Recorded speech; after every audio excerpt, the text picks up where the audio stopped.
Yo guys, what's up? It's Inflexxius. Today we're playing Jackson to Shen top. We know Shen's going to be late into lane, so what we're going to do is we're going to drag the wave, make sure they all aggro onto you, all the creeps, and then you go into the bush. So that's going to make all his creeps focus one of your creeps. You see that creep that died? Shen's not in lane when that creep died, so that means he doesn't get the gold or the XP. Him not getting the XP means that he's going to get level 2 later than he otherwise would, which is obviously really nice, right? Then you have a bigger window to punish him with the level 2 advantage, or you can just use it to take lane prio. So Shen started E and he's playing safe, so we're not going to be able to get much done here. So, Jax versus Shen is a skill matchup that favors Shen. You can't jump onto Shen, sorry, with the Q with your E running, because what'll happen is he'll just taunt through you away, then he'll pull the Q through you, your E will end, and then he's just going to get an auto or maybe 2 off. And then you lose that trade. But he can't taunt into you because you win that fight. So it becomes a spacing match. You see, look, he goes for this minion here, I walk up, I get the E trade. That's what you're supposed to do. You gotta walk up to him and get those E trades, and when you get level 3, poke him down with W's as well when you can. And he'll try to do the same. He'll try to tag you with Q-empowered auto attacks to try to poke you down. To try to secure himself a health lead that he can eventually all-in you. So there we go. I get the E, I back off immediately, he tries to taunt me, auto W, disengage. You want to disengage immediately after you use E because you don't want him to taunt you when your E's on cooldown in these early levels. So, Shen has no abilities up, so I jump on him, Q, auto W, but Hecarim was here and I didn't notice that. So, E to block the Hecarim charge, run away down to Nidalee, and then we can turn here. Nidalee's in range, she lands the spear, Shen lands the taunt, disengage the hop, wall hop to disengage. Shen gets dropped, and that's that. So, we've done our part now, right? We can just recall here. We can't get anything else done. So, I grab a Shen here because I really like Shen for this matchup, and I TP mid. Because the thing is, there's no minions for me to farm topside, right? So I might as well just TP mid into the wave that's crashing there, since no one else is there to farm it as well. Here, Nidalee comes in for the just Zac gank, but maybe if I eat earlier, I would have been able to help there better, but it's really hard to gank Zac as Jax, unfortunately. Especially if your jungler doesn't have CC either, right? Or mainly if your jungler doesn't have CC. So we see a fight in the river, we go over to help. We hold our E until Zac engages so we can get a stun on 2 instead of just 1. And unfortunately Nidalee does drop to the Hecarim. We just extend the trade here, damage Zac as much as we can. And then we just hard shove the wave here. We're low on resources, so we want to back here. Can't do much without, we don't really want to, like, we can't do that much without biscuits, right? I mean, without mana. So, we get our refillable and a pink, and then just run back to lane. Zac will probably want to try to back here, so we want to try to smash the wave here, shove the wave here as fast as possible. We don't want to give him the free back. So you see Zac decides to stay because we were shoving so hard. We go down here, we secure River Vision with Nidalee.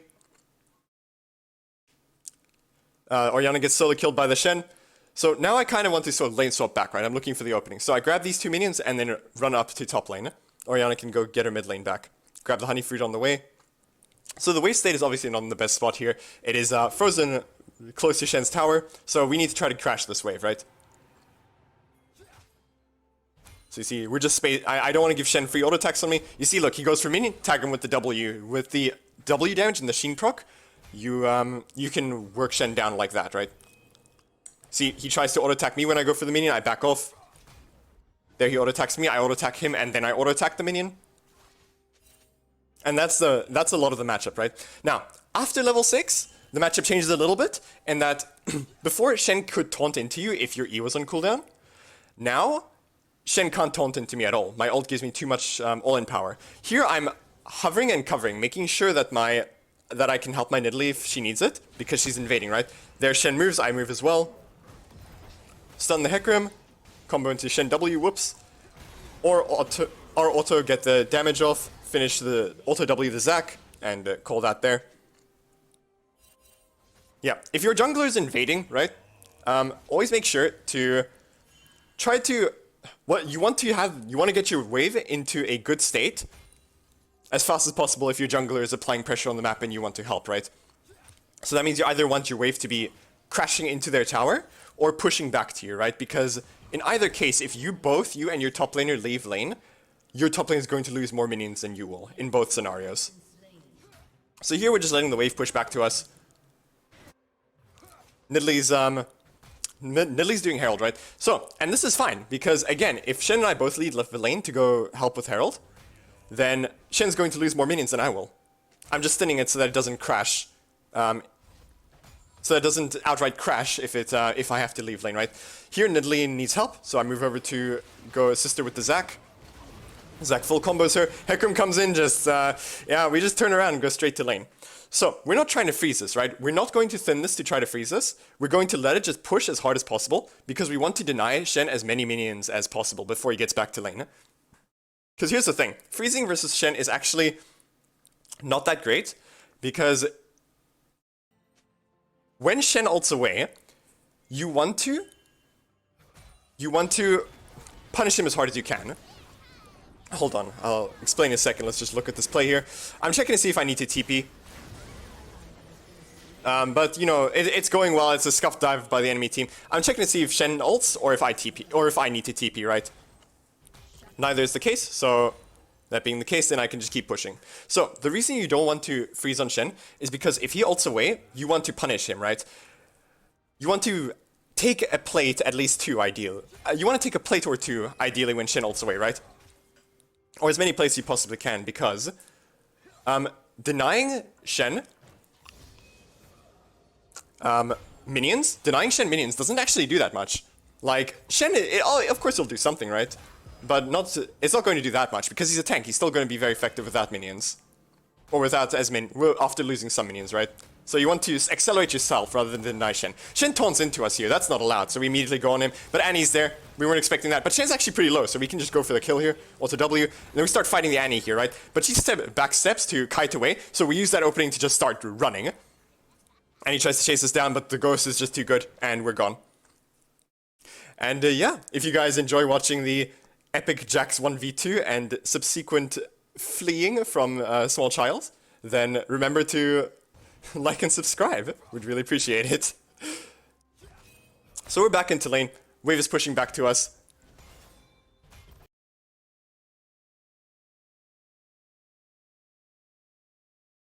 So I want to shove the wave out here as hard as possible, right? Because there's action going on bot side, right? So we want the wave to be near Shen's tower. You see Shen ults, right?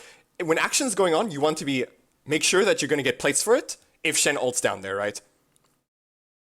So we start shoving immediately as soon as there's action there, because Shen might ult down there. So we see Nidalee invading again. We go over to help. We see Hecarim cross the wall, so we assume he ulted. We move over to help. Leap, auto W with the stun. We go over to see if we can get the Shen as well. He eats the Nidalee spear. Shen's really low on health here. We have 3 people top. That's a dive, right? We can look for a dive here. So I use my E to shove the wave here as fast as possible. Use it for the AoE clear. Because it's got a short enough cooldown that I feel like I'll have it by the time I need it for the dive. So Zac is here as well. Zac combos me. Shen taunts the Orianna. I can't do damage to him through the W, so just ER him to get as much damage off as I can. And now we're all really low on resources, right? Nidalee's I have biscuits, but I'm pretty much as well. And Orianna's really low on health, so we decide to just not dive, right? So we shove the wave out here. And then we recall. So, now we've outscaled Shen, right? Like, after Divine Sunder, we outscale Shen, so we can start bullying him really hard. We get Iron Boots here, because they don't have enough auto attack damage to threaten us to force us to go Iron Boots, and they don't have enough CC to force us to go Merc Treads, in my opinion. So I just go Iron Boots by default here.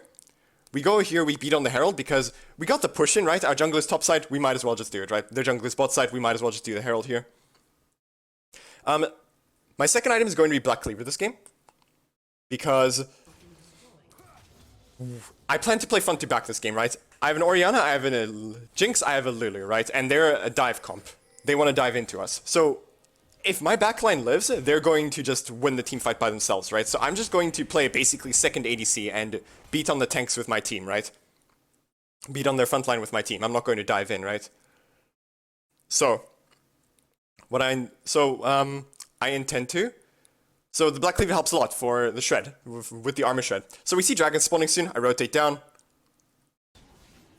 We put a pink in this bush here because this pink is really it's really nice to have a pink in that bush in these dragon fights. And he comes out and just bonks me with a stun. We ward that bush there. So we're stalling for the Jinx right now. We're not trying to dive in and force a fight right now. We're stalling for the Jinx. You can see her on the minimap. She's almost here, but she's not quite. So here, Hecarim ults in, ult him for the resistances, and you see, look, I jump onto their Hecarim, I'm working on their Zac and their Shen, until Sivir is just right in front of me. I might as well focus her at that point, you know, leap on her to follow the flash, and there we go, that's a one team fight.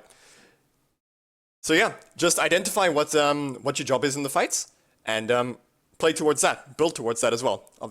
Like I said, the Black Cleaver Armor Shred will help my Jinx work through the target I'm working through, so it's just really nice. Here we go bot lane, because we want to be on the opposite side of the next objective, neutral objective, and that would be Baron, right? We ward over the wall in case Zac wants to hop on us over the wall. But Zac was a step ahead of me. He instead of hopping on me over a wall, he hopped on me over 2 walls.